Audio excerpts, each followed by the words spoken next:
Hey guys.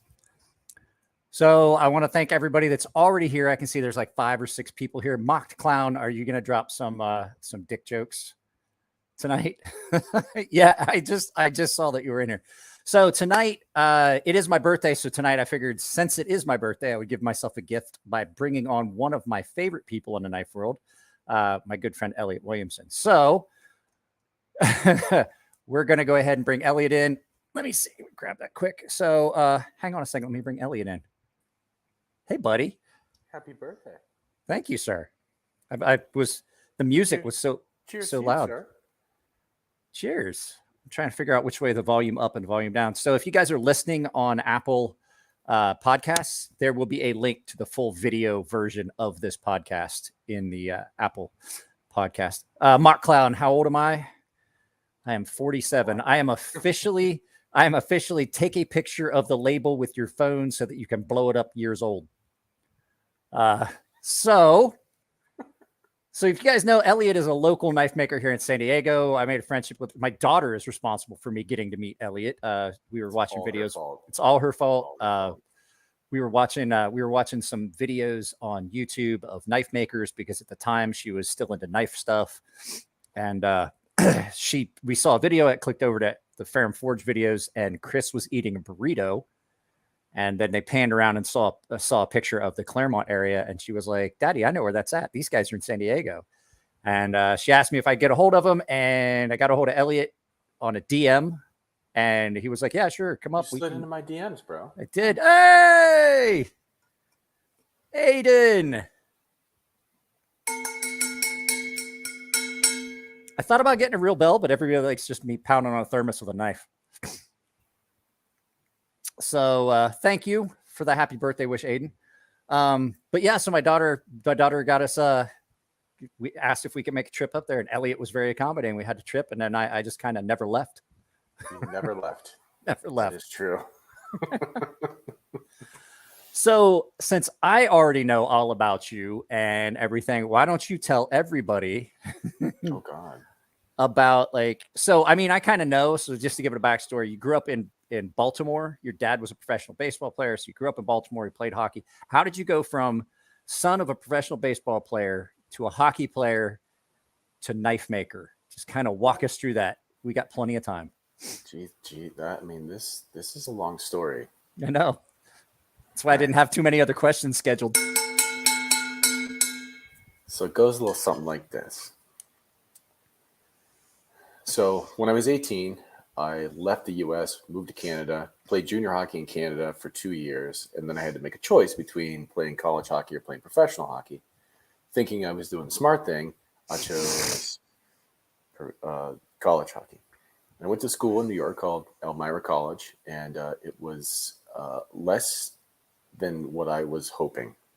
So I left, and my parents had already moved back to San Diego, so I moved back to San Diego. And then I went to UCSD and actually started throwing discus, hammer, and shot put on their track and field team. And we didn't even have track and field at my high school. That wasn't a sport for my high school. So I'd never done it before, and yet somehow I became a second sport collegiate athlete.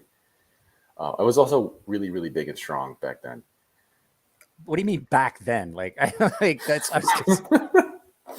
I've seen some of the crap that you've done. I was like, I was really big and strong back then. I was like, that's like saying my former self. That's like saying I'm big, that I used to be big and dumb. I was probably dumb too. So I went to UCSD, and while I was there, I'm a glutton for punishment academically. So I took Latin, and I had a Latin professor that I really enjoyed, and he had a literature class on the Iliad and the Odyssey, the Homeric epics. And I had already started dicking around making stuff in my garage because I'd done a bunch of metalworking jobs, working my way through college. And there was a simile in the Odyssey when Odysseus jams the hot spear into the Cyclops' eye, and the simile is a direct reference to the heat treatment of steel. And the Odyssey is supposedly written during the Bronze Age. And I'm like, that's odd that there's a really clear reference to the heat treatment of steel in a Bronze Age book. That doesn't make any sense. So I took to the internet and found that about 6 people in the world were actually debating that. and decided to write a paper about it, which I definitely got an A on. And I did a whole shit ton of research into metallurgy and archaeometallurgy. And at that point, I was like, you know what? I can do some things in my garage. And if people were doing this shit in like thousands of years ago, I can do this. So I started playing around making knives in my garage. I graduated in 2009 and there was no jobs. Everything that I had lined up was just gone. Everybody was on hiring freezes and shit. And so I said, you know what? Maybe this whole knife making thing could be my jam. And it was my jam. By 2012, I had started making folders, and I sent my first folding knife to Arizona Custom Knives, and they sold that bad boy for like $425. And I was like, what? Get out of town. That's insane. And then I started getting emails, lots and lots of emails. So by midway through 2012, I had about 2 years worth of work, and I went, oh shit. Okay. This is like I have to do this now. So started working my balls off in my garage, was able to start upgrading tooling, upgrading process. And then before I knew it, like it was a real job, and it was something I was doing 10 hours a day. It's more than that. I know that for a fact. That's a very, very low estimate of how much time you tied up into things. So Jeremy, I did not forget, Jeremy. I didn't want me to interrupt you, but I did not forget, Jeremy. I have the item for the flash giveaway here. So you went from now I was going to tell you were talking about the Iliad and the Odyssey, actually one of my favorite books. I have a friend that teaches literature and he also teaches mythology. He's an adjunct professor. He teaches both. And he one time was messing around. He sent me a picture of a Roomba with a steak knife taped to it. He says, I'm going to call him Achilles. And I was like, technically you should call him Paris because Paris is the one that fired the arrow. And he goes, I was like, you should know this. Shit. You teach both literature. You teach literature and mythology. I was like, how did you not? He's like, I hate the fact that you know that. And I hate the fact that your hillbilly ass called me out. He's like, that's one of the reasons why we're friends, Mike. He's like, this is why you could never take one of my classes. I was like, oh, come on. He goes, no, I don't need you sitting in a class and calling me out on all of my errors. For such a honky motherfucker, you just throw out these just wisdom bombs from time to time. Like, what? Come on, Mike. I like to set the bar low. That way I can just managing expectations. It's very important. Right. Yeah. Live in mediocrity. The expectations are so much lower. I know that I present an image, and I've cultivated that quite well. Yes. Because you and I have had a lot of conversations where people would be like, "There's no way. There's no way." No way. So I am going to do a flash giveaway. I'm going to try and do it at the hour mark. I'm going to give away a CRKT Wrangler. What's a Wrangler, Mike? It is a small little CRKT folding knife. It's a lockback. It's not a bad little knife at all. I've had like 2 or 3 of them. Look at Justin High says Mike is a quip ninja. It is true. This is true. It's true. Ask Nico. I have seen Mike incredibly intoxicated, and still, boom, they just come right out. Damn, careful with those, Mike. So, I have a question for you because I know that you follow the knife world. Hi, Latino's here. Hey, Matt. Hi, Matt. So I know that you kind of follow the knife world a little more than I do because I have a YouTube channel where I constantly have to be looking. I don't really want to follow anything. You think I follow the knife world, Mike? Maybe a little. I mean, I know things. Who is your favorite current designer in the knife community, in the knife world? God, that is a really hard question. Why would you do that to me? That's what this is all about. I do this to everyone. I hope I don't hurt. I'm going to hurt people's feelings, Mike. You know how people in their fifis are.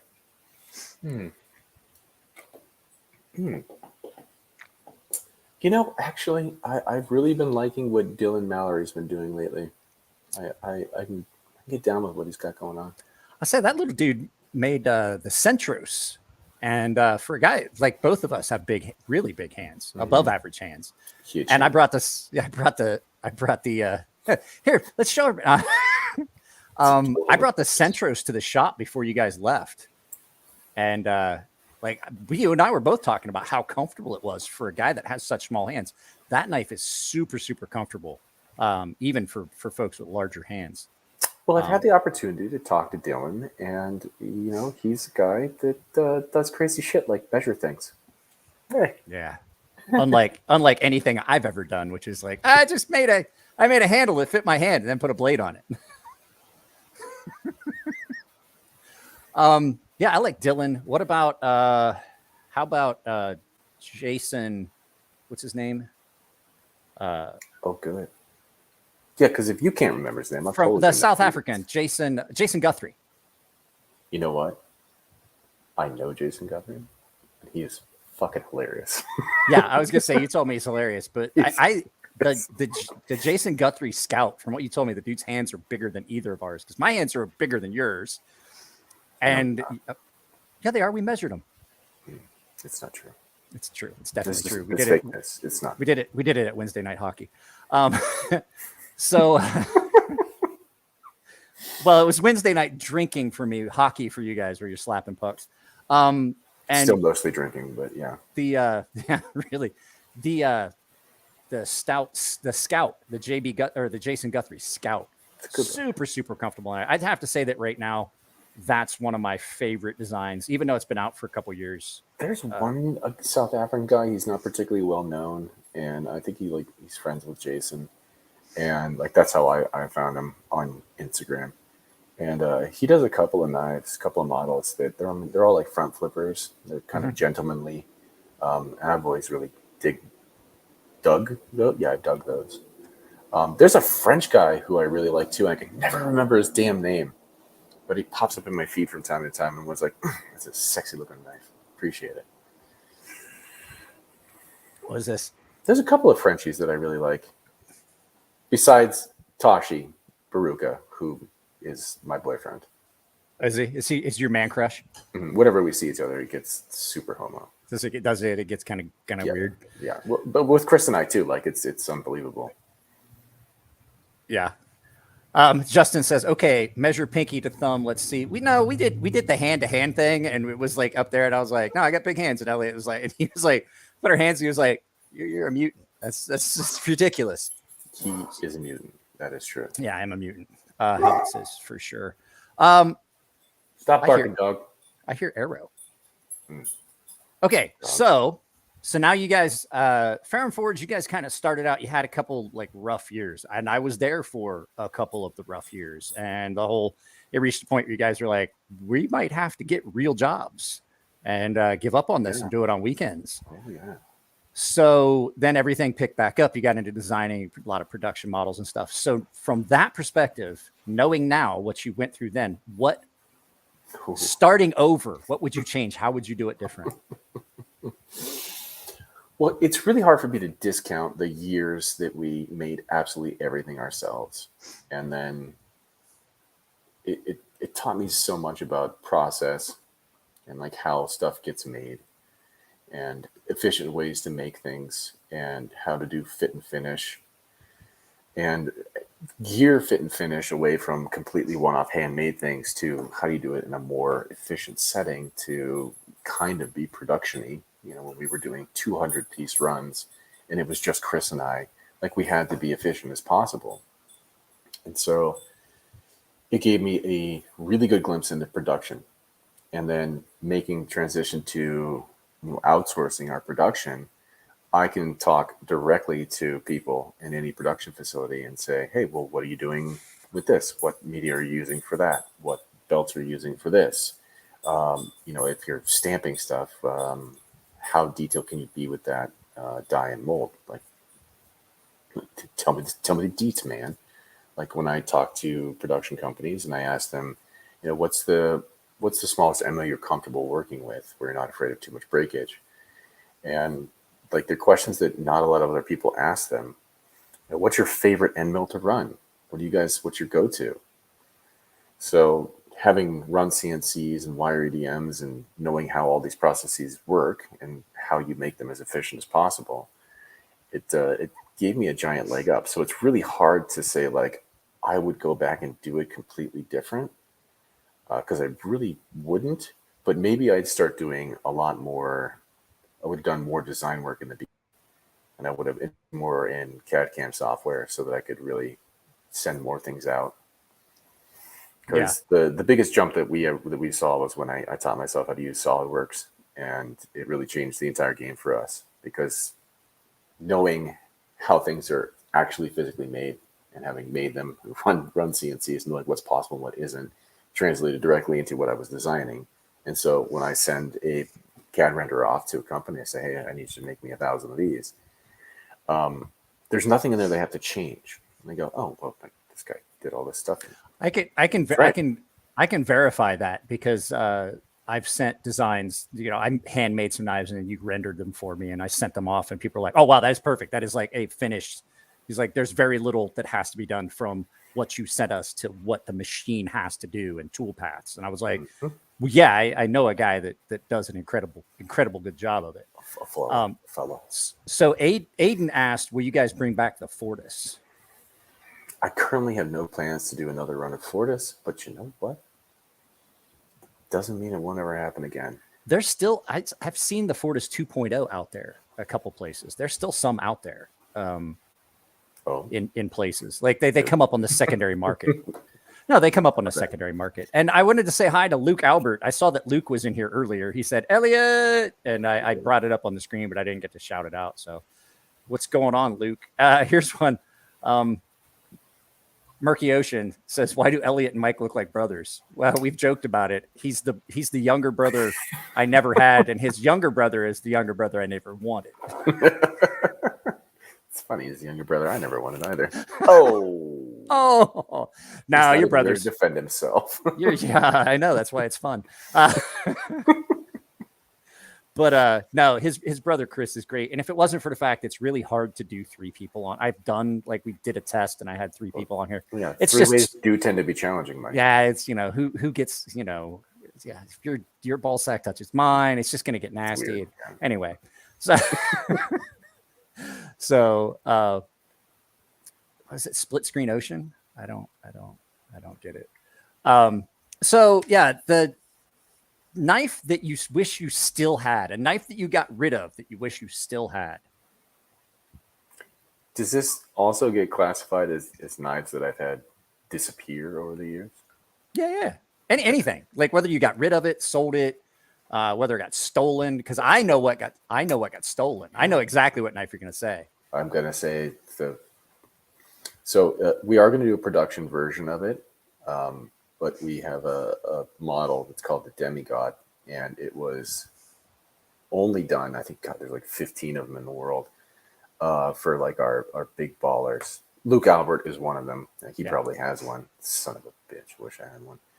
So I had one, and it got stolen out of my car, which is a whole nother story of just tragedy and woe. I remember that. I remember walking in and you were like, because I remember the day that you were going through stuff and I walked in and you were like, hey, today's the worst day ever. Do you have my VECP? And I was like, what? And I was like, do you have my Les George VECP? And I was like, the one I sharpened for you for your birthday? And you were like, yeah. I was like, no. He's like, you didn't borrow it for the channel? I was like, no, I wanted to. I was like, why? And you're like, it was in that shit that got stolen. Yep. So the Demigod was definitely, that's a knife that I wish I still had. I wish I'd stolen it. It was gorgeous. I wish I'd stolen it, and then you could have. I wish I had like walked off with it, and you could have been like, "Hey, do you have my Demigod? Or was it that car stuff that got stolen?" I was like, "Yeah, it was in that shit in your car. That's where totally gone. That's totally gone. I can't ever show that to anyone." I told the story about like Chris gave me your VECP, snuck it to me so I could sharpen it. I sharpened it for you for your birthday, and you pulled it out of the case, and you were like, Mike, did you do something to my knife? And I was like, yeah, I sharpened it for you for your birthday. You're like, fucking great. Now I'm scared of it. I can't carry the fucking thing. Well, because I'm always a fan of Les George, and the VCP is like when I was coming up as a knife maker, it was a knife that I always thought was really cool. And then I did a collaboration with Les George, and then he gave me one, and I was really happy about it. And it's well broken in, so it falls closed. It was. It was scary. Fall shut close. Yeah, when Mike sharpens your knife and it falls closed, you got to be real careful. And you do. That's how I lose fingers. You know, I handed need it. these fingers. I handed it to Chris before we put it in your case, and he was like, "What fucking black magic ceremony do you do? Like, do you dance around and shake rattles and stuff to make things this short? What the hell did you do to this?" Well, that is true. I've seen you do it. Nah, I was just drunk.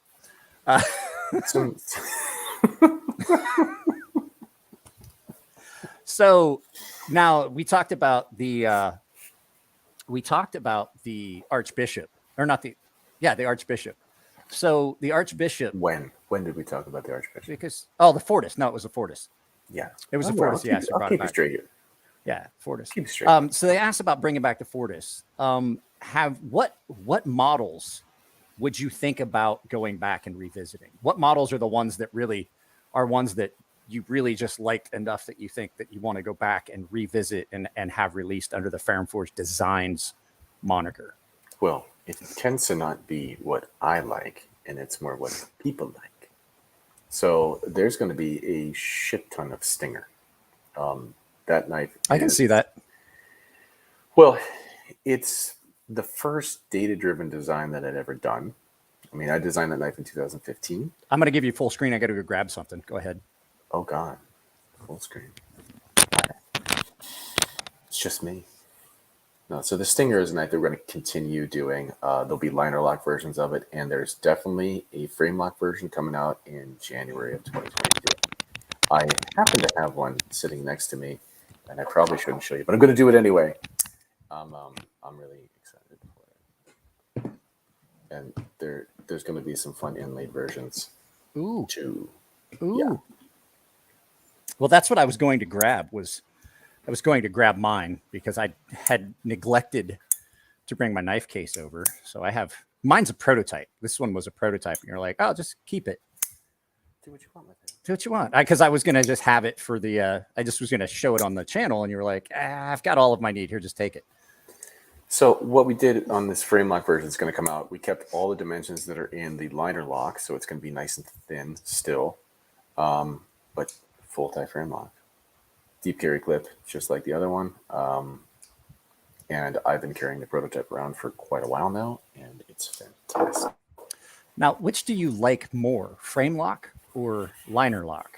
Because I've kind of flip-flopped. For a lot of years, I was like, I like frame locks, and I want frame locks, and I like frame locks. But now that there's a lot of the higher quality liner locks that are coming out that actually don't give up, like the lock is as good.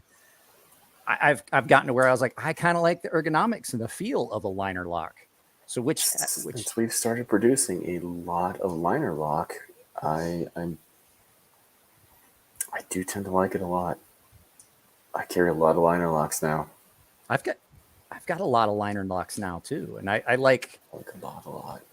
I like a lot of the liner locks these days, and it's because that they're done in a fashion that they don't have the really flimsy liner, the really flimsy lock like you used to have on some of them, where it just wants to either go over like all the way over, or then it just wants to flex and you don't actually have good lockup. Well, that's what happens when you get, manufacturers like we and Artisan and whichever other the Chinese manufacturers like that are doing high quality stuff, putting their know-how that they've done in frame locks into a liner lock. And this is one of the reasons why we use B-Knife, because they were able to take their fit and finish and put it right into my sub $100 product. And I went, yep, this is what I want. Exactly. Perfect. Is that going to be a Wii version in-house? What steel? It's going to be a Wii version, and I think we're going to stick with Nitro V. So you like the Nitro? That's one of the things I was going to ask. Do you like the Nitro V? I do. I like it, and there's another steel that I have gotten that in recently in a couple knives that came in for review that I had forgotten about. They came in 14C in Sandvik, 14C 28. And I had forgotten how much I like that steel until I got a couple of the Civivi folders that were in their 14C 28. And I was like, man, that's a really good steel. And I had some knives in it. Yeah. And it's one of those steels that I was talking about it from a sharpener standpoint. That's one of those steels that stands up against and will hold up against some of the super steels, because you can take that up to a 5,000, 8,000 grit edge and it's still good and toothy. It's got bite. it doesn't get slippery. Like S35 VN has a tendency, you take it more than 1,000 grit, and then you go to cut something, and while it feels sharp, when you go to cut something, it doesn't have any tooth to it. It's like the carbides are too fine.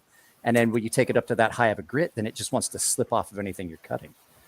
Justin asks, how does Nitro V polish? I know it's not coming through real great because it's a live feed on a, but it does. This is a 600 grit edge on this. And it's one of those steels that at a lower grit will still take a fairly good polish and be aggressive. One of the things that I like about it, because I'm kind of lazy when it comes to sharpening my own stuff, is that you can strop it back to life. No. Yeah. Right. That's one of those things. So remember when we tested that AR RPM 9 in the RIA and stuff like that? I did that. I have my RIA here, and I have taken it all the way to where it just doesn't want to cut anything, and wrapped a piece of newspaper around a block of wood and brought it right back up to hair pop. You can do that literally for months on that AR RPM 9 before you have to touch it to a stone. I know. I'm good. There's some stuff coming out in AR RPM 9, whatever the fuck. God, that's a silly name. It's just, but anyway, yeah, there's some stuff coming out on that. Just a sneak peek. Yeah. So I'm kind of a fan of. People are like, oh, it's just 9CR, and I'm like, no. Yeah, I believe I said that when it first came out. I was like, oh, it's just 9CR with some cobalt in it. Yeah, which ended up being a really good idea. Yeah. Well, and I was trying to explain that to somebody, and you're going to like my analogy to this. So like comparing apples and oranges is something people say. And some people I say, oh, well, 154 CM and this are almost the same, or this and 9CR. I'm like, look, in steels, while they may look really super similar, if you just tweak one little element, even if it's just a little bit, you can have, and then if you augment that with a good heat treat, you can have something that is as far apart from these two steels that might be similar. It's like comparing apples and watermelons at that point, because they wind up being so far apart, even though they're chemically real similar. Mm-hmm. There's a big drastic difference between. Even like you and I talked about 20CV, 204P, M390 are really similar, but I've noticed virtually identical, but M390 takes a different edge than 204P. I don't really like 204P out of the three. I would much rather have something in M390. It takes a different edge. I can say that likely what's going on there is a heat treat. M390 just has a better process behind it. Boulder's steel making process is just superior. That's true. I mean, it's they're on Gen 4 of PM, and like I don't know what Carpenter is claiming that they're at these days, but I know that Crucible is definitely still in Gen 1, and it actually is a bit of an issue since I do purchase a lot of steel from them. Thank you, Kurt. What was it like grinding SM100? Yeah, let's put that back up there. Terrible. I can tell you, like, I can imagine. So like, I told Elliot this. I sharpened a bunch of stuff in SM100 that people had sent to him to touch up and then to me for sharpening. And I was like, I came in, I asked you the one day, I was like, have you ever noticed this? And so I would be sharpening, and there's all of a sudden the stone just stops cutting. Just stops. Like it won't do anything. The way belts are too. Like all of a sudden you're just cruising along, having a great old time, and then nothing's happening anymore. Like, I'm wearing out my stone. And then if you just put it down and walk away, and you come back to it, and the stone starts cutting again. You're like, what? And Elliot was like, oh, you noticed that too, huh? It's just like, it'll be doing what you want it to for a little bit. And then it's like, no, I'm not doing that anymore. Really, really special material. It's special. All right. Real special. I know I get asked all the time if we're going to like make more stuff in SM100. I'm like, well, first of all, there's not really any more on the market. No. And second of all, creates so many challenges for manufacturing. But it does have some weird properties. I had a customer that had one of your stingers in SM100, and he was working on an airfield and used it to pop a seal, and it bent the knife. Like he was like, I couldn't even close it. It bent it, and it was cold outside. And he walked inside, and he's like, oh, this is $1,000 knife. And then it went straight again.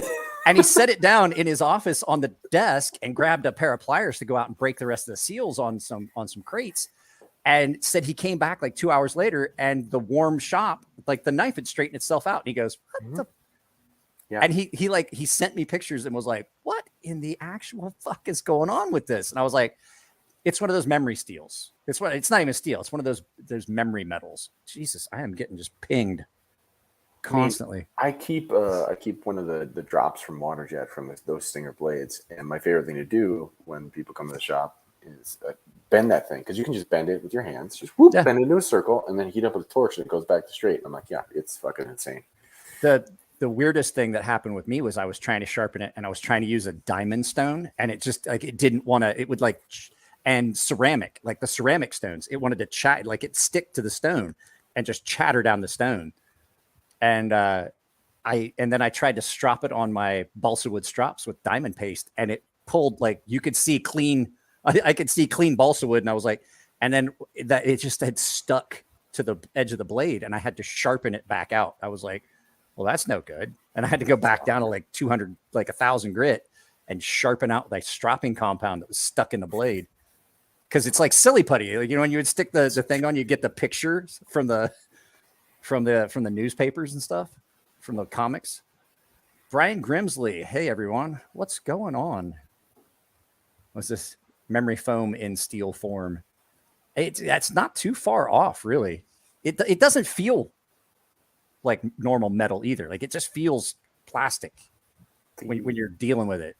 The shape memory property of SM100 is pretty dramatic. Like when I was talking with the guys at Summer Materials, their engineer, his name's Frank. He's, in my opinion, one of the coolest people in the world. He invented titanium atomization. He's got the knowing of a lot of things. And so I was asking him, like, what other materials? Nice Firefly quote. I like that. What other materials exhibit this kind of shape memory? And he's like, well, there's not really very many that's this pronounced. And he's like, there's some duplex stainless steels that have some shape memory, but like for the most part, SM100 is pretty. The Nitinol family is pretty bizarre in how pronounced the effect is.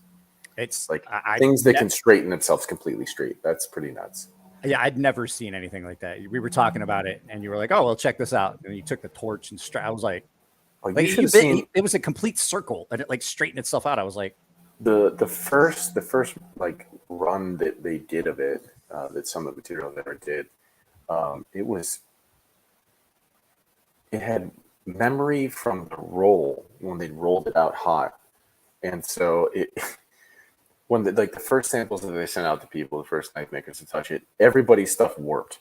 When they were like grinding it, it just like warped, and I'm like, the second it got hot. Yeah, that's a problem. We should probably work through that. But because I've been researching nitinols in general, and I talked to a nitinol manufacturing company in like Massachusetts, they were super kind. Like obviously nobody asked them the kind of questions that I'm asking, but I'm like, hey, like, so what temperatures can you like reset shape memory at? I'm like, oh, that's really interesting. Nobody ever asked us that question. Oh, here, 1,100 degrees, we find that we get, this, dampening of effect. And I was like, oh, good to know. So I went back to some materials after I'd seen guys had contacted me about it warping when they were grinding it. And then it had warped in all kinds of warpage when I was doing heat treat and stuff on it. And I said, hey, I have this crazy idea. How about we do this post-roll heat? And we basically it's going to be like an annealing heat. So it's going to have a long duration, probably 24 hours. And we started about 1,200, and we just step down 100 degrees every couple hours and see what happens. Maybe it'll work out great. Maybe we'll take the shape memory out. And they're like, yeah, why not? Let's try it. And it actually did. And so the next round of stuff that came out, which was like what the Stinger blades are made of, there was much less shape memory. There was way less warpage that occurred during heat treat and during grinding, thankfully. But yeah, I'm asking a question of everyone. Okay. I can't tell if it's just my internet connection. Is he breaking up? Is Elliot's feed breaking up for everyone, or is it just me? It's probably just you. Yeah, that's great. That's going to make it hard. So the designs you'd like to revisit. Let's see. We skipped right over that. We just want to try. So we were talking about the Demigod, which is going to come out next year as a production model. It's going to be a full tie frame lock. It's going to have 20 CV. We've already decided it's going to be a big boy knife. It deserves that. So it's going to be like the old school It's just going to be like a production version of like what you guys did with the Archie 2.0 and the Fortis 2.0. And there is going to be an Archbishop 3.0. Well, there's going to be an Archbishop 3.0. Yeah, we'll have those in October. Nice. I have because everybody loves to see it, I have my Archie 1.0. The OG. The OG. The one-off. I don't think this one ever even got a name. Like usually you guys had named the one-offs like you did the Maker's Choice sometimes. This one didn't even get a chance because I saw it and the pocket clip and I was like, yep, no, that's going home with me. So, okay, so everybody's saying it's good. Oh no, my wallet is feeling lighter now hearing 3.0. So, pull out the Fortis. We will do our best to make sure that they are under $300. I think that is a certainty. So there's my Fortis, and mine's one of the ones that, like, how OG Fortis. So I was going to ask, because I've tried to explain it a couple times. Look at that. I can see Elliot in the knife. I've tried to explain it a couple times. How did you guys get that finish? Like, I know that it was some other company that had done the tumble on it, but what exactly was it?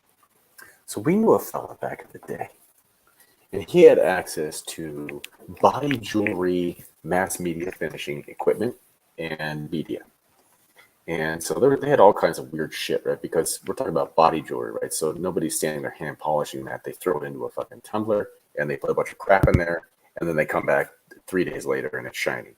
So it was mind-blowing to me to know that all of this different kind of finishing capability existed with just throwing stuff in tumblers. And I was like, wow, that's incredible. So I actually bought a book and I read a book about it. And I was like, no, that's fascinating. So that was originally tumbled in like a heavy ceramic, like the triangle stuff that you would see at like Harbor Freight. Mm-hmm. And then they had like a special synthetic ruby, like small media that it just tumbled in for days and it just polished the shit out of it. It was really incredible. We've attempted to reproduce it, and the closest we've come is using like really small ceramic rods, and like that process takes days. It's not a like 15-minute tumble. It's a 3-day tumble. I say I've done it a couple times for customers that sent me. I had a guy that sent me some stuff from Ireland. And you remember I tumbled that stuff over a weekend. So I put it on like a Friday night and came back Sunday afternoon and put the knife back together, and then had to fight with I definitely had to fight with that millet torrent, because that's one of those knives that if you're off, like as you're tightening the pivot, if you're off by even a cunt hair, and I don't mean like a black Mediterranean one, I mean like a thin blonde one. If you're even off, like you lose your action, and then you loosen it up, and then you got like terrible blade play. And I'm like, oh wow, great. They must have went to the Benchmade School of Knife Making. Shums asks, who's going to be at Blade Show West? I will be at Blade Show West. Nico is going to be at Blade Show West. I will be there as well, cruising around. I'll likely spend some time at the Wii booth, since they will have stuff of mine there. I am going to be working the Artisan booth. And I'll be stopping by the Artisan booth too. Yeah, I'll be there for a while. I'm not sure what kind of time I have to do like walking around, but we definitely Nico's probably gonna be, so you guys know Nico's probably gonna do a lot of the filming for the Blade Show West stuff, because I am gonna be tied to the table because I'm getting paid to be there. So that's just one of those things. Justin's here from Fiberlight Firestarters. What's up, Justin? You know Justin, he's Ember Shirt Co. Oh, I wore mine. How come you didn't wear your? See, you should have wore. I'm just kidding. You know what? And I've got some Emler fucking shirts too, and I didn't wear them. Yeah, that's what I meant. So Zach from Zach stuff is here. I wore this one to film the video yesterday, because I was. So this is your second day wearing that shirt, Michael? No, I took it off because poor decision. Poor Decision Mike wore this, and then I finished the video in it, and then I took it off because I wanted to save it. Because Poor Decision Mike. You guys got PDM. He bought this for me. PDM bought this for me for my birthday. I'm well acquainted with Poor Decision Mike. It's just Mike. Okay, so I have to. You guys have got like besides the A thing. What is the dumbest thing that you've seen me do in the shop? How much time do we have?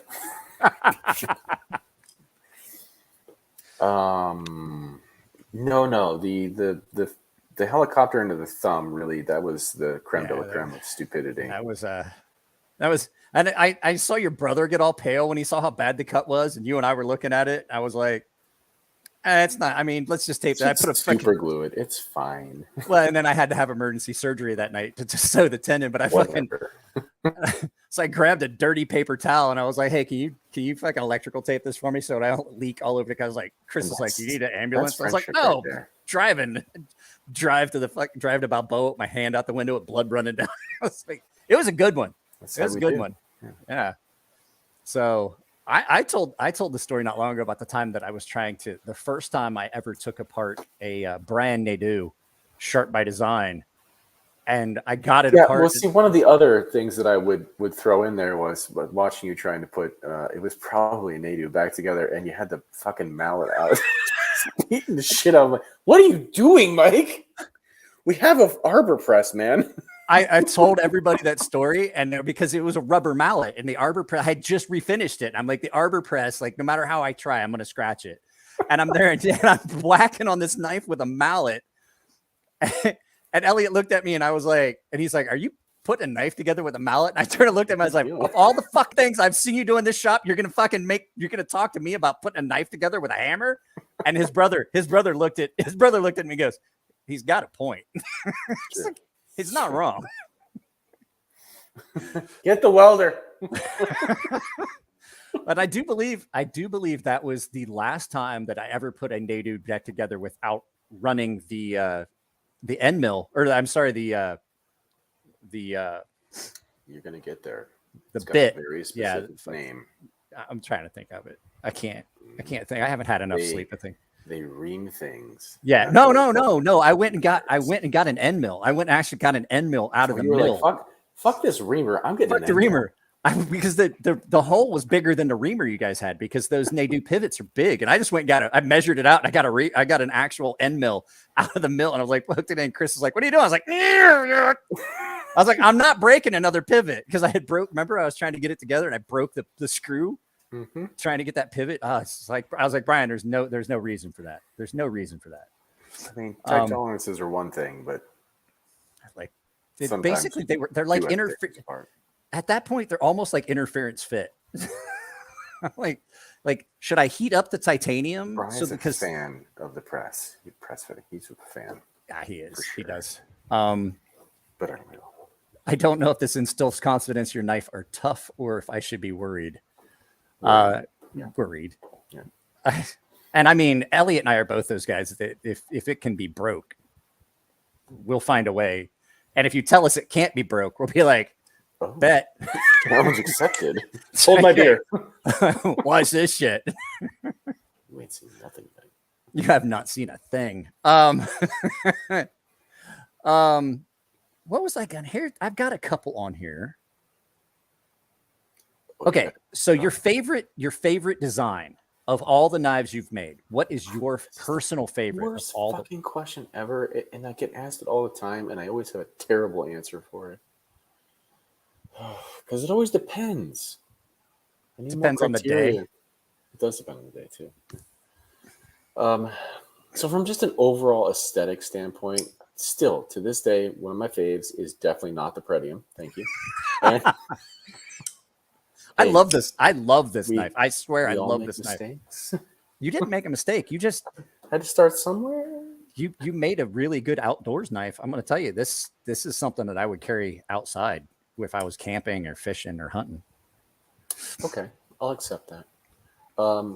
Pure aesthetic wise, I'm a big fan of the dowel that we did with Mastrop. It's to this day, it's one of my favorite lines for a blade. So much so that I'm bringing it back. I liked the Dow aesthetically, but this one I found more comfortable. It was just that little additional weight forward. It just gave it a different feel in hand. So I don't hate that knife either. In fact, I have a few, and I definitely carry it from time to time. I did a video where I went through my entire knife case and I rated each row. What was the smoothest knife in each row of my knife case? And this actually in the entire case, I think this came in third. This knife is incredibly smooth for just a little production folder that you did through Mass Drop. What was that? Somebody so Chris was asking, you can't go to the Forge website anymore to order a knife? No. Not that I'm aware of, unless something is broken. It's possible. Oh no, I am in front of my computer. Richie B, Knife Modders. Yeah, I could pull it up. I actually can pull websites up and share them up on the screen, but I type really slow. Right now, why is my thing searching Yahoo? That's weird. Yahoo. Nope, my site pulls up for me just fine. Yeah, so no, their website is still up. Christopher Skip. So Zach is here. If you guys don't follow Zach's channel, you probably should. Zach has a lot of stuff going on, but he's one of those Benchmade fans. So, talk real slow. Don't use big words. I'm kidding, Zach. I'm kidding. So I have a knife here, and I've talked about it so many times. You've got a knife on a knife channel? Yeah, I have a lot. So explain to everyone how this was done, because this one is one where people are like, well, how do you do that? Was that like was he machined in? Did it like how they hands hurt just looking at it? I watched you. Labors of love. I watched you do it. Believe it or not, I haven't actually carved titanium in like over a year. And I've got some stuff on my bench that needs to get done. It's been a while. About to get back into it. I'm hoping that it gets cooler because we've moved out of our shop and put all the tooling back in a garage, and it's hot as shit in that garage. It's 75 degrees in my garage right now, and that's a fan on and has been on with the garage door open all night. That sounds really nice. It is definitely hotter than that in my garage. Yeah, I was going to ask you, is it pretty hot up there? Or? Well, where we are in La Mesa is not bad. There's a breeze that comes through the valley constantly, so it's not horrible. So my parents live in El Cajon, and their place. I was there today because we are actually moving our office out of my house and into an actual office. Mm-hmm. And so I borrowed my dad's truck, and it was hot as shit when I got there. It was almost 100 degrees. So I was like, dude, how do people live here? And they're only maybe 10 minutes away from me. It's just dramatically different. That's how San Diego is. It's crazy. So what size end mill did you use? So I used, because this is all hand carved, and it's not like you're using a Dremel with a cable. You're using just like the cheapo. Because I'm a monster and I can grab the Dremel like a fucking animal. Right with it like it's a pencil. Yeah. Dog, why do you smell like skunk? Did the dog get sprayed? No, it's not. Well, I mean, you know what it's like when a dog gets sprayed, Mike. Guys, Elliot has intense it is. Elliot has more than once heard me say, he'll text me a danger kitty? Yes, you did, didn't you? So I grew up in the country, and you would think country boy growing up in the woods, living on a farm, that's where you get sprayed by a skunk. Our dog has gotten me sprayed by a skunk 3 times in San Diego. I'm 47 years old today. And in those first 40 plus years, I never once got sprayed by a skunk. This dumbass dog of mine cannot recognize that the danger kitties, the stinky kitties, don't want to play, and has gotten us sprayed 3 times. One time she ran to the door and got the house sprayed. That's my favorite one. When the cat. So my wife was in Japan. The dog runs to the door, scares a skunk. It sprays through the screen door, all over the dog, all over the floor, and the dog immediately goes and starts wallowing around and rolling around on my bed. And I'm like, so I was over across the street at the neighbor's house, and I'm like, I walk in and we were outside. And we're like, I was like, wow, somebody's dog got into a skunk. And I was like, wasn't yours, was it? And I was like, nah, she's inside. I left her inside. She couldn't have gotten sprayed. And I'm like, man, that's really strong. We're all like, yeah, let's go inside. And I was like, yeah, I'm gonna go back to the house. And I walk in my garage and like, oh God. Oh God. And I walk in, the dog's just slobbering and frothing and just eyes are all watering. And I'm like, you dumb motherfucker. And you know who gets the text about these things? It's me. Elliot. I'm the one who gets the text about these things. You're not going to believe this shit. Well, I will.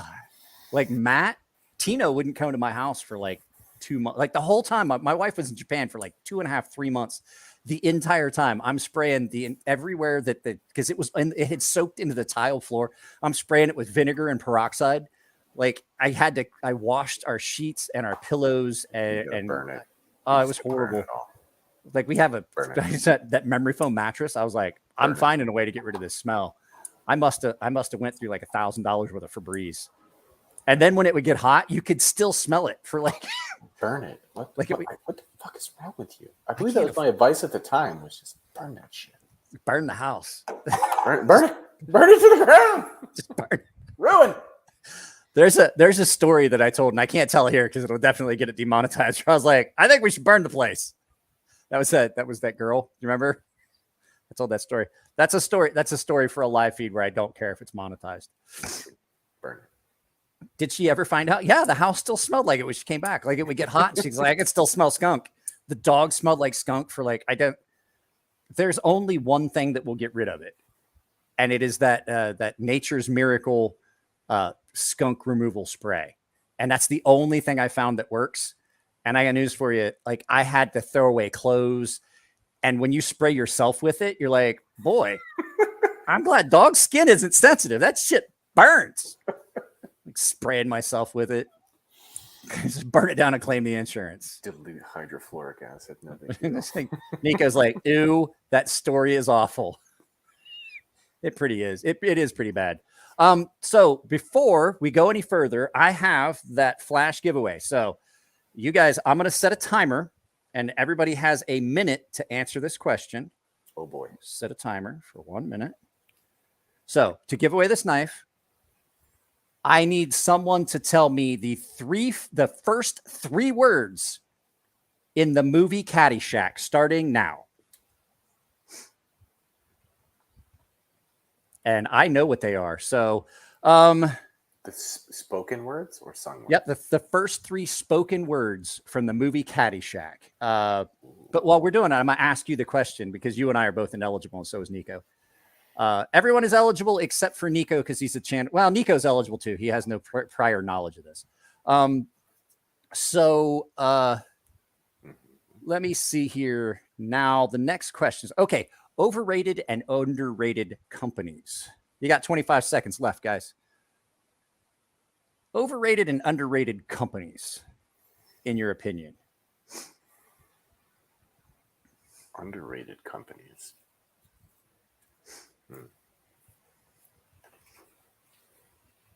You can go ahead and think about it. They got 7 seconds left for the flash giveaway. Great movie. Sorry, EDC Oz, that's not the answer. And time's up. The answer to that is Uppy, Uppy, Uppy, then Rise and Shine. The first three words, the mother. Yeah, Rise and Shine. You were close, Acetone. You were close. It's my favorite movie. Nope. Uppy, Uppy, Uppy, then Rise and Shine, or Uppy, Uppy, Uppy, and then All Right Kids, and then Rise and Shine. But Uppy, Uppy, Uppy are the first words she says. So anyway, there you go. Go watch it. It's the first three things she says. So underrated and overrated companies. I know that you're friends with the person running it, but I still think Chris Reed is overrated. Okay. I know how you feel about your Sebenza. I love my You're Sebenza. entitled to your bullshit opinion, but no, I mean, it's one of those things. And look, in the 1980s, yeah, they were doing something no one else was. Sure. Well, here's the thing. They do a lot of other stuff as well that people just don't see. You're going to keep defending it. Here we go. No, I'm just saying, like, see what I did, people? Go ahead, Mike. Get on. No, get on with your bad stuff. Well, they're definitely not my favorite, and I mean, a lot of people would say the same thing about Grimsmo. I love this knife. I don't think that John's overrated. I think he's done a lot of hard work to perfect his process. I mean, Yeah. do I think he could do more aesthetically pleasing and interesting designs? Sure. I just like this because it's so weird. It's so weird, but yet so useful. It looks like an angry pelican. Yeah, that's what it looks like. Yeah, we don't want to say what it actually looks like. Lindy Lou is here, queen of the knife mod world. As far as underrated goes, that's actually really tough because I don't know if like some of the companies that I like are actually underrated for what they do these days. I had a company, and you and I were talking about that. I think Kubi, like, and even me, I kind of underrated them. Like, I was like, they're crappy, and they apparently have really stepped up their game. Apparently, they have multiple tiers now. Like, this is a really well-made knife, especially like when you look at the price point of what you're getting for $50. Benchmade, I think, would be my Benchmade and Spyderco. I think are tied for me for overrated. Because at least the whole thing when I'm thinking about overrated, yeah, I mean, like I could see saying that like Chris Reeves, Sabenza, or CRK, but when I'm thinking about it, I'm thinking about knives that like at the price point should be so much better than they actually are. Like, yeah, Okay. you have, you can be overrated, but I would say like after you get a Chris Reeves, you get very, very rarely do you get like a lemon coming out of Chris Reeves knives. I mean, it happens. All knife companies do it, but I would say that, yeah, definitely that like Benchmade and Spyderco have kind of went that way of, oh, we're gonna bank on our name and not give a crap about what comes out. And that was where I was going. But no, I could see people saying that the Chris Reeve knives are overrated. They're wrong, but he's still upset about it. I knew it. I knew he was going to get that word about it when I said I'm not upset today because that is compelling podcasting. You're welcome. You're welcome. Thank you. Thank you very much. Bring back PDM. PDM came back. He was in the intro. He's never really gone. He's never really gone. His hat just kind of sits back there. He's going to be making some appearances. It's just so to actually film like he's the PDM be making intros, appearances. But the thing is, like, it's so hard to film the PDM stuff because like I have to channel PDM and let him loose, and then my wife gets mad, and so like. Because once he's out, like he found the address, so now he's here, and now we've got it's bad, and now my wife's upset because, well, I make poor decisions.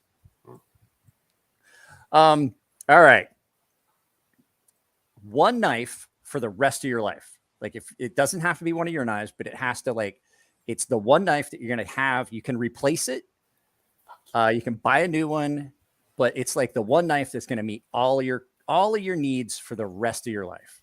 Oh, well, this one actually has a really obvious answer. And that answer is, in fact, Stinger. The Stinger? I mean, we've produced it in all kinds of iterations at this point, and I keep going back to it. I keep carrying one. It's really hard. It's hard to get away. It really is. It spends a lot of time on my workbench just for general use stuff because it just works. You're right. It's thin. It's nice pointy. It's great for opening stuff. It sits on the workbench for just general use. It sharpens easily. Yeah, it's a really good one. I mean, there's a reason why it's such a popular model of ours and why we can't keep that shit in stock. It's because it is a good design and it works in different formats.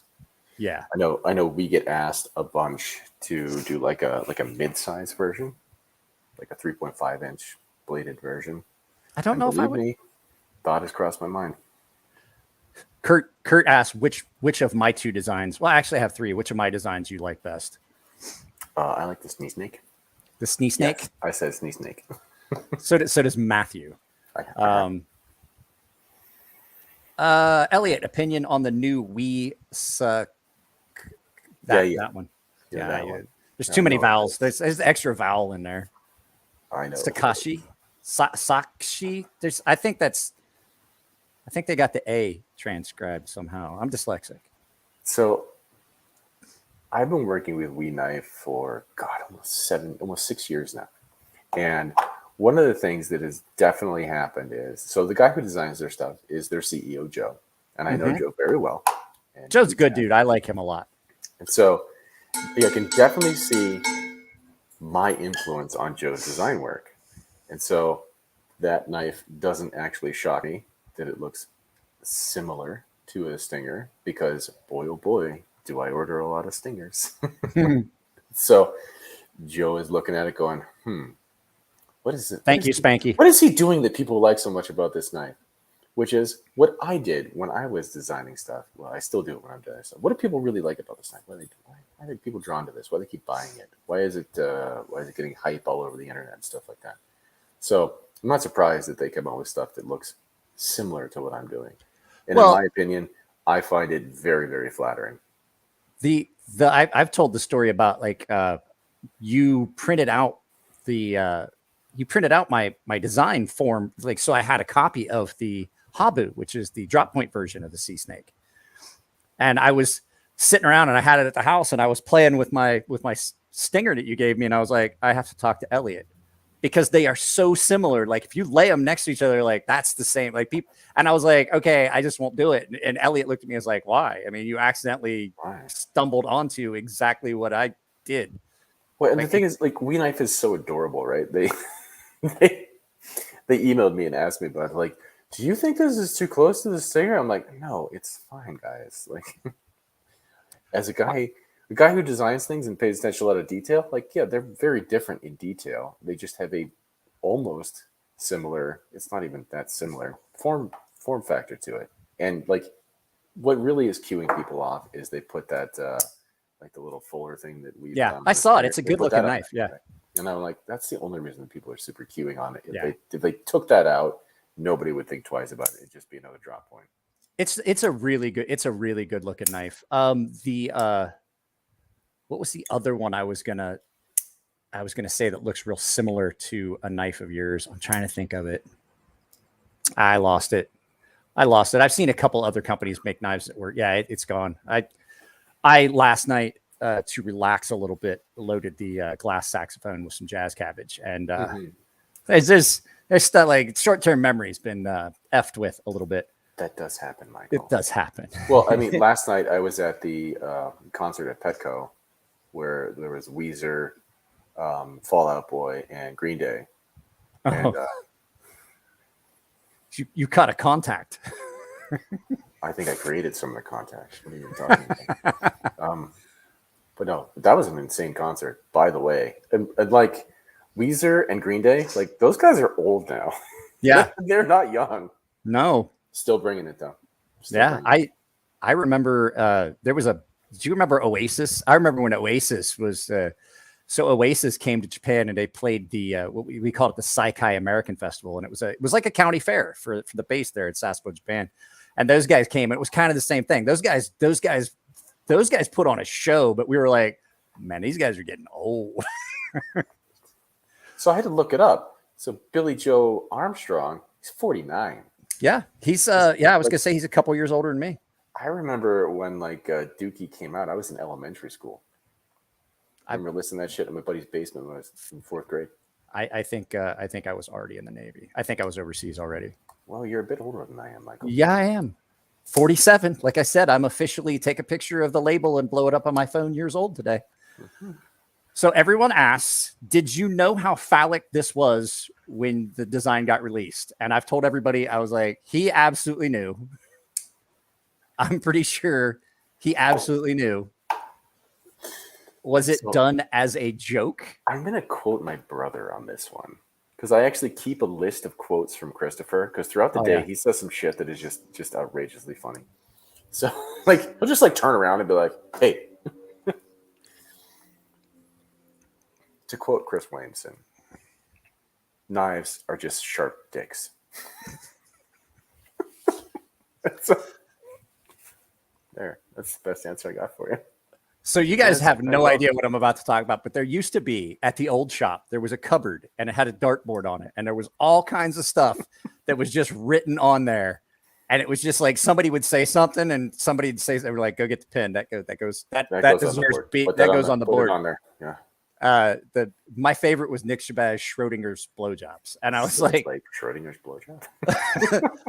one of these times, guys, we have story time at the end of this. I may tell that story, but it just depends on how much time everybody's got and everything. But yeah, we I definitely actually have to get off of here soon because I do have a life, Michael. Soon. Yeah. This is a 2-hour podcast. Okay, well we'll get through these questions. You never signed me up for 2 hours. Well, you didn't know. No, this is true. You're just like, come on. I'm like, all right, fine. Come on. You didn't ask. Okay, so what haven't I asked you? Okay, I have 2 questions, and then I can keep everybody around for a little bit. So this is that. Okay, I gave Elliot a little bit of heads up on this one because he primed me a little. I primed him a little bit because I wanted tough this fucking question, man. It is. That's why I gave him the question like 30 minutes before we started. So this is the Franken knife question. So if you could take the handle off of any knife, the blade off of any knife, the locking mechanism off of any knife, how would you do it? What steel would it be in, and what grind would it have? And I don't have to engineer them at all, so I can just magically make it so it all fits. Magic, together. it all fits. Magic. It just all fits. Total magic. Yep. Okay, I got this. All right. So, imagine with me for a moment. If you take a Les George VECP, handle, and then you put, because it's still my favorite blade that I've ever designed. You take the Dow blade, put it in there somehow magically. Ooh, yeah. And then I actually like the way that knife is ground. It's flat ground. And then steel. Ooh, you know what? I want it out of Vanex. Vanex? Or maybe, can I get crazy? Yeah, go for it. I want it out of Damacore. Fuck it, Damacore. Yeah. I'll say any steel. You can do it however you want. You're not paying for it. It's just like magic. What locking mechanism? Are you going with frame lock, liner lock, shark lock, lock back, button lock, axis lock? If the button lock could be pulled off really nicely, like 20% of the button lock Mordexes. 20% have amazing functions. 20%. 20% of them are great. I have never told the story about all the trials and tribulations you guys had with the titanium. I've said that you guys did, but I've never gotten into it. I was like, man, that might be a question for Elliot if you want to tell some of the stuff, but I don't know how you feel about throwing that out there. But I do know I walked into the shop the day they showed up, and there was much cursing and swearing. Yeah. And Christopher was like, we don't have time for you to do anything today. And I was like, cool, I'll just drink beers. That's great. We're gonna be busy. I was thinking about how much fun it used to be when the brewery was open, and we would just hang out on Friday and just go across. Some of my favorite times ever have been come up to remember most of them because I remember everything. Coming up to the forge on a Friday, Kirk, and then hang out in the shop for a little bit, work on some stuff, put something in a tumble, walk across, have some beers over at the brewery. Stumble and then walk across. Then just no. Usually I'd already been drinking in the brewery. There was a lot of nights that I wound up sleeping in my car outside the brewery and shop area so that I could drive home. So that will happen from time to time. Okay, so this is the one I have for you. This is the one that's going to be funny. Now? Yes, I'm knife handing you because if you're pointing, remember 3 fingers are pointing back at you. But if you're knife handing, that's all your fucking way, man. Okay, I want to hear the weirdest communication you've had with a customer. Doesn't have to be in depth, but I know you've had some pretty weird ones. But what is the weirdest conversation you've ever had with a customer? This is going to take me a moment here, Mike, because there's been some fun ones of late, actually. My favorite was the one where the blade, the tip fell off my blade. That was a good one. Oh, we got a better one. We got a better one recently. Oh. Yeah, it was absolutely magical. And this is somebody who's in Europe, so they're definitely not watching this. Definitely. I have a lot of European subscribers. So this guy emails us that some part of his blade broke. He can't tell us what part. On a stinger, right? He can't tell us what part broke. And we're like, all right, cool. Can you send us some pictures? And he goes, oh, I can't send you pictures because my wife threw it away. And we're like, well, bud, I don't know what you want us to do here because you don't actually have a knife anymore. I could send you the part. So you let your wife throw it away? And he's like, yeah, because it was dangerous for my kids. I'm like, I have so many questions now. Like, A, how old are your kids? What are you doing letting your kids play with knives unsupervised? And what could have happened to this blade where it became more dangerous than a knife blade normally is? I was so baffled by this one. I was like, oh my God, this is so insane. What is this guy even talking about right now? That's one of my new favorites. And then we were trying to like help this guy. We're like, okay, dude, like clearly you bought this knife. Like we sent us a receipt. Cool. But you don't have anything for us to actually fix. So like, are you just trying to get like a free knife? Like, what do you want? Like, because we can hook you up with a deal so you don't have to pay all that VAT tax and shit because you live in the UK, in Europe, and you know, we know what it's like to import knives there. And the guy just didn't want it, and like he wouldn't tell us what he wanted. It was the craziest thing ever. Like, what do you want, man? What do you want? Well, I just want you to help me. What do you mean help you? What do you want? I can't help you if you don't tell me what you want. What do you want? Well, I'm not trying to get a free knife. Well, I can't fix your knife because your wife threw it away, man. Like, what do you want to get the parts? Diving, bro. Do you want me to send you the parts so you could throw them away so the trash man can have a good knife? I don't know what's going on, and I'm curious. There's something going on in the chats. What's going on here with Spanky? Something's here. Like, I've been patient with so and so. I'll have to ask Nico. Text me and tell me what's going on. So, well, if you have to go, I suppose that we can live without you. I do have to go, but you can have me back. Yeah, we can do this. We could do this again. It's not. We could actually do this in person. I mean, and have somebody else in. It's not like we're super far away. No, I was gonna say you're just up the road from me. It's not like with Jared Neves where he's in Chicago and I'm here, which that was a lot of fun. I told him the story. I told the story on his channel about the time I got arrested for throwing bullfrogs off an overpass. I know this story. Yeah, that's a good one. Yeah. My dad was less than pleased. So, at any rate, Elliot's told me all kinds. There's been so many things that have happened with interactions between him and customers. So we may just end this. If you guys want to do an after show, we can. We'll just do that instead of keeping this and then keeping me here. So yeah, thanks for coming. Thanks for hanging out, Elliot. This is my birthday. This was like my birthday present to myself, and the after show will be my birthday present to myself. Oh boy. Yeah, so be a birthday present for all of you people out there. Yeah. Hey-o. Hey-o. He took his clothes off. And he wouldn't put them on until we gave enough super chats. It was like reverse stripping. So this was a great idea, a great way to make money, Mike. Right? You're onto something there with the reverse stripping. Yeah, I just pretty sure that how much for you guys to rub your beards together? Oh, that costs nothing, sir. That's free. We just Mine's itchy. I haven't shaved in so long, and then I shaved it off. Mine is really itchy. I'm like, ah. So, all right. So the after show is going to start. Elliot, if you've got anything else, is there anything else new coming up that you want to let everybody know? I know you have some merch. My God, well, first of all, at ferrumforge.com, you can find a lot of stuff. We do have a lot of things in stock right now, thankfully. October is going to be a big month for releases. We've got the Artificial 3.0 coming out. We have a Lackey XL. I think there's drawings of it on our website. I'm not at all surprised. So you guys know that I'm like basically in an NDA with these guys. I saw the prototypes of that knife months ago. Mm-hmm. So that's the first anyone's heard about it because, well, I had a top secret clearance, so I know how to keep my mouth shut. And then 2022 is going to get ridiculous. So just so everybody knows, we had, because of pandemic at all, we used to have a 90-day lead time, meaning that I would put in an order. 90 days later, I would have knives. That got extended to 180 days. For those of you who don't math so good, that's 6 months. So we went from 3 months to 6 months. Challenging, very, very challenging, keeping stuff in stock and making our schedule work out nicely. So we're finally working our way all the way through that. So 2022 should have a lot of releases and probably 2-month intervals. So there's going to be new stuff.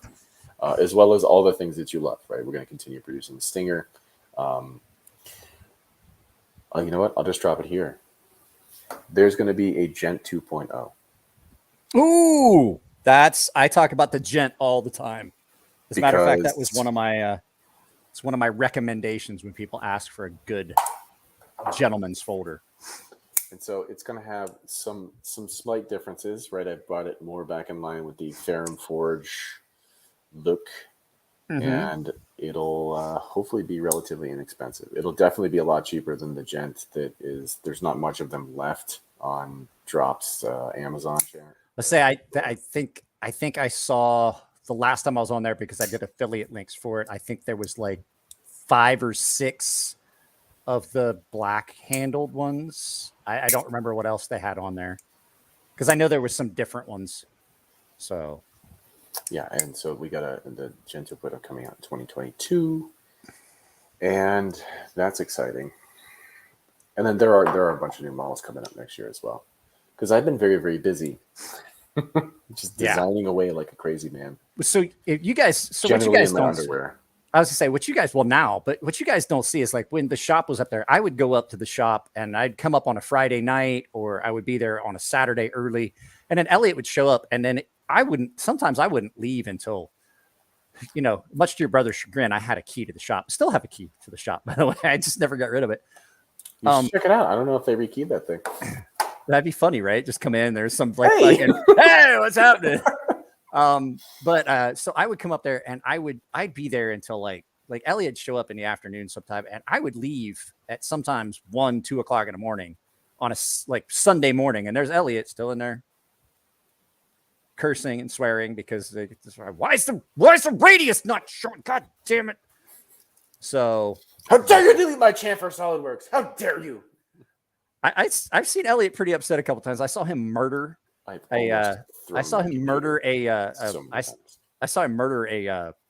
magic marker one time. One of the Sharpies, like boom, and I threw it across the shop. And I'm like, oh, I think I'll just go back to the dirty room and let Elliot just do whatever the fuck he's doing. Stay out of that monkey's way. I'm just not gonna get into Donk's way, because like that would be ugly. The two of us going at it in the shop, things would get fucking broke. What the fuck happened in here? Everything is broken. Your brother comes in. Everything is broken. How'd you break shit on the ceiling? So things get thrown. It just happens. Well, I will talk to you later, sir. I'll let you go ahead and go. I'll get these guys on their way out to the after show. Tell Dr. Zoidberg I said hello. I will indeed. And we've got to get together and do something sometime. Maybe have you guys come over to the house, set up the cornhole tables in the yard. Oh, okay. Is Yuka cooking? Because I'm in. We might set everything up and do like Korean style barbecue with the electric hibachi. Also in. Yeah. I even have a deli meat slicer. We could just buy the meat and slice it. Yeah.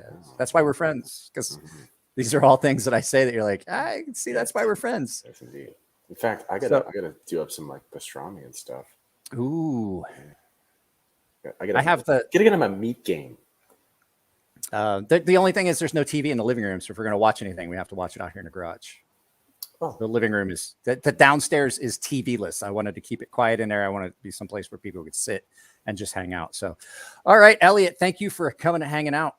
I will let you go. Yeah, appreciate it. I haven't got to see you for a while. This has been a lot of fun. We'll wait till we just see each other in person, because it's not like we're super far away. Yeah, right. So I'll get a hold of you later. Like I literally helped you move into that house. I know. Yeah, guys. I don't know if I told you guys, like Elliot is like one of the greatest guys. Like took time out of his schedule, brought his daughter, helped me move. Like everybody that helped me move. Nico. And you would have never gotten those beds up those stairs without me. We would have never gotten that. I'll tell the story in the after show about how Elliot horsed a hospital bed by himself. Like we were like, oh my God. I got to sit down for a minute. So people are asking titanium Stinger, what's the price point? I mean, a lot of times that gets figured out later, but. Well, we're going to try. It's definitely going to be under 200. And so it's going to depend a little bit on retailers, what they're going to do with it. But we're going to recommend like maybe 180, 175, something like that. There you go. EDC Oz. That's what we want. All right. Well, tell your parents I said hi when you get a chance to see them. I will indeed. Bye. Bye, I'm Mike. going to go ahead and take you out. Talk to you later. I'm sorry. What was that? I said, take me out. Oh, okay. All right, guys. So that was basically the end of it. If you guys, we'll do an after show. So if you guys are listening on Apple iTunes, Apple Podcasts, you can find the full video link to this in the description. There's a link to it. I will do an after show right here in, let's say, what time is it? It is 8:50. At 9 p.m., we'll just go ahead and start off and we'll do an after show. And we'll just hang out for a little bit, tell stories. Nico's going to come in. I need to get Nico. Send me your email address so that I have it, and I will send you the link. So we'll have Nico in, and I don't know, Tino, do you want to come in for a little bit? I don't know what you got going on, so we'll see. But could we talk about the Mordax? I could be wrong, but did you guys choose steel and heat treat for those? He's not here anymore. He already left, Patina. So, yeah, guys, we're going to go ahead and end it. I appreciate you guys coming in. It was my birthday. It was a lot of fun. We'll do the after show, which will not be up on Apple iTunes, so we can kind of talk about stuff that we normally wouldn't talk about. I will see you guys at 9 o'clock here. Okay? Later.